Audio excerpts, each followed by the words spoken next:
दौरान इद्दत निकाह केस में बानी पीटीआई और बुशरा बीबी की सजा के खिलाफ अपीलें मुस्तरद। बानी पीटीआई और बुशरा बीबी की फौरी रिहाई की उम्मीदें दम तोड़ गईं।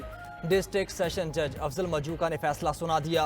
10 सफ़हात पर मुश्तमिल तफसीली फैसले में कहा गया कि दफ़ा 426 के तहत मुजरिमान काबिल ज़मानत जुर्म में रिहाई के लिए दरख्वास्त गुजार नहीं हो सकते।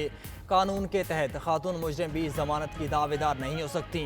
सेशन कोर्ट ने दोनों को 7 साल कैद की सजा सुना रखी है।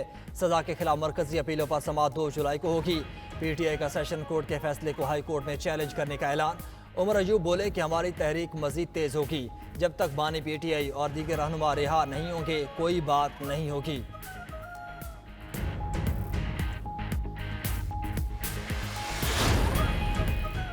पीटीआई को जमाती इंतखाबात न कराने की सजा मिली। फैसले की गलत तशरीह का किसी के पास इलाज नहीं।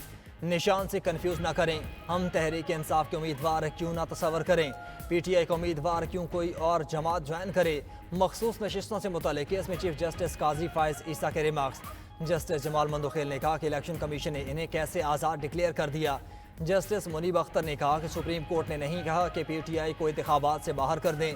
जस्टिस मंसूर अली शाह ने इलेक्शन कमीशन के वकील को मुखातिब करके कहा कि आपने बस इंतखाबी निशान न होने पर इस जमात को इलेक्शन से बाहर रखा।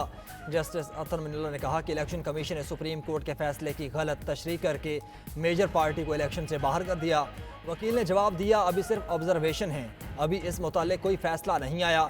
इंतखाबी निशान वाले फैसले के खिलाफ अभी नजर सानी से इल्तिवा है। केस की मजीद समाअत पीर तक मुलतवी।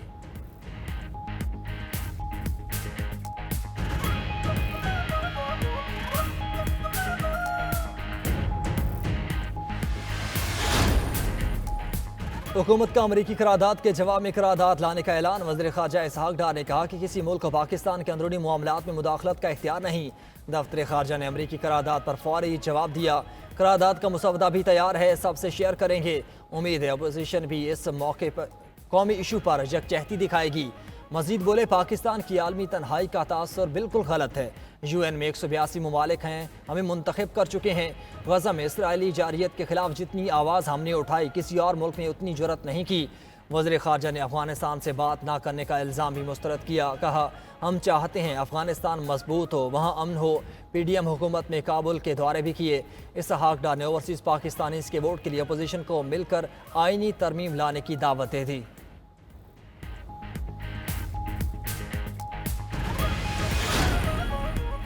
बल्ले के निशान की वापसी के लिए सुप्रीम कोर्ट में दरख्वास्त आए। दरख्वास्त में तहरीक इंसाफ को बल्ले का निशान और मखसूस नशिस्तें देने की इस्तदा।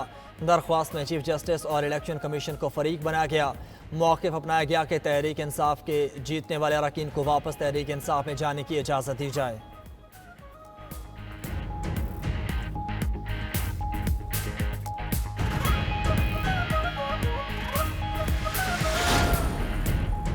परवेज़ इलाही की अहलिया कैसरा इलाही ने चौधरी बरादरान में सुलह की तरदीद कर दी। कहा, परवेज़ इलाही की रिहाई में शुजात हुसैन का कोई किरदार नहीं। हमें अदालतों ने इंसाफ फराहम किया। ख़ानदानी सुलह की सब बातें झूठ हैं। परवेज़ इलाही ने शुजात साहब पर वाज़ेह किया कि मैंडेट की वापसी तक कोई बात नहीं होगी। PTI के साथ थे और रहेंगे।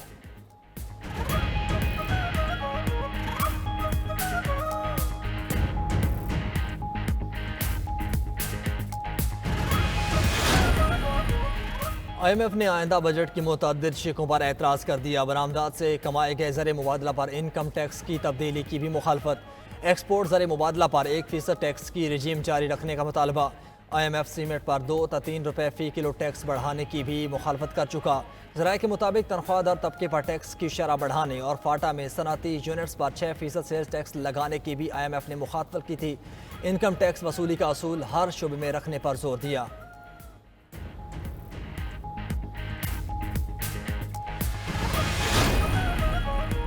महंगी बिजली मजीद महंगी करने की तैयारियां। बिजली की कीमतों में 3 रुपये 41 पैसे फ़ी यूनिट इजाफे का इम्कान। CPPA ने दरख्वास्त नेपरा में जमा करा दी। समाअत कल होगी। उधर लाहौर में आटा फिर महंगा होने लगा। 20 किलो के थैले की कीमत में 200 रुपये तक इजाफा। 1570 से बढ़कर 1750 रुपये का हो गया।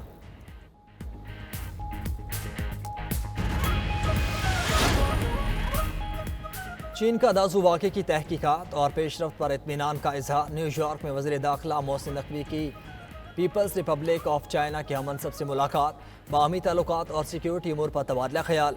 QI जानजन ने स्पेशल प्रोटेक्शन यूनिट के क़याम को सराहा, ट्रेनिंग और सलाहियत बढ़ाने में ताउन की यकीन दहानी कराई।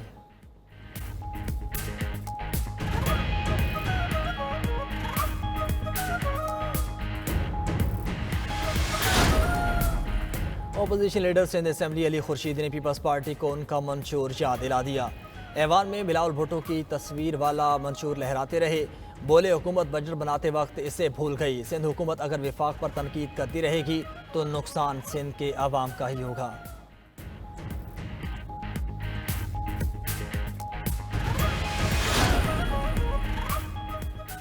गवर्नर सिंध ने के इलेक्ट्रिक लोड शेडिंग में कमी के लिए आखिरी वार्निंग दे दी। बोले कि के इलेक्ट्रिक अपना केबला दुरुस्त करे, हमें ऐसा कदम उठाने पर मजबूर ना करें जो आइन और कानून के खिलाफ हो। मजीद बोले गवर्नर हाउस के फलाही काम जारी रखेंगे। कोशिश है हम अपने पैरों पर खड़े हों। मईशत की बेहतरी के लिए सबको किरदार अदा करना होगा। गवर्नर ने हज़रत अब्दुल्ला शाह गाजी का सालाना उर्स की तकरीबात का इफ्तिताह किया। वज़ीर आला पंजाब का सूबे में तरक्याती अमल तेज़ और बर वक्त तखमीने के लिए अहम कदम। प्लानिंग कमीशन फॉर्म के हवाले से मैनुअल दिसंबर में शुरू करने का फैसला। मरियम नवाज की तरक्याती मनसूबों के लिए तमाम PC1 15 जुलाई तक जमा कराने की हिदायत।